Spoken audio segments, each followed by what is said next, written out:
ನಮ್ಮ David Simon ಪಾಪ ಅವರು ತೀರ್ಕೊಂಡಿದ್ದಾರೆ. ಒಬ್ಬ ಆಕ್ಟಿವ್ ಕಾರ್ಯಕರ್ತ ಇದ್ದ ಮತ್ತು ಅವರು ಡೆಪ್ಟಿ ಚೇರ್ಮನ್ ಇದ್ರು ನಮ್ಮ ಕಾಲದಲ್ಲಿ ಕರ್ನಾಟಕದಲ್ಲಿ ಮೇಲ್ಮನೆಯದು. ಸೊ ಅವರಿಗೆ ನಾನು ತುಂಬ ಶ್ರದ್ಧಾಂಜಲಿ ಅರ್ಪಿಸ್ತೀನಿ. ನಮ್ಮ ಪಾರ್ಟಿ ಪರವಾಗಿನೂ ಕೂಡ ಅವರಿಗೆ ಕಂಡೋಲೆನ್ಸಸ್ ಹೇಳ್ತೀನಿ. ಮತ್ತು ಒಬ್ಬ ಒಳ್ಳೆ ಸಂಭಾವಿತ ಮನುಷ್ಯ, ಕ್ರಿಶ್ಚಿಯನ್ ಸಮಾಜಕ್ಕೆ ಸೇರಿದಂಥವರು, ಸಾರ್ವಜನಿಕ ಕೆಲಸದಲ್ಲಿ ಬಹಳ ಆಕ್ಟಿವ್ ಇರ್ತಿದ್ರು ಮತ್ತು ಎಲ್ಲರ ಜೊತೆಯಲ್ಲಿ ಮಿಕ್ಸ್ ಆಗಿ ಕೆಲಸ ಮಾಡ್ತಿದ್ದ.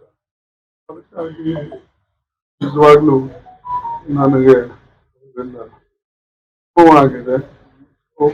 ವಿಶೇಷವಾಗಿ ಅಂದ್ರೆ ಮೊದಲನೇ ಆ ಕಾನ್ಸ್ಟಿಟ್ಯೂನ್ಸಿಗೆ ರಿಪ್ರೆಸೆಂಟ್ ಮಾಡ್ತಿದ್ದ ಆ ಕಾನ್ಸ್ಟಿಟ್ಯೂನ್ಸಿಯಲ್ಲೇ ಅವರು ಮನೆ ಇತ್ತು. ಹೀಗಾಗಿ ಅದರಿಂದ ಒಬ್ಬ ಒಂದು ಒಳ್ಳೆ ಲೀಡರ್ನ, ಕಾರ್ಯಕರ್ತರನ್ನ, ಆಯ್ತು ಕ್ರಿಶ್ಚಿಯನ್ ಸಮಾಜದ ಮುಖಂಡರನ್ನ ಕಳ್ಕೊಂಡಿದ್ದೇವೆ.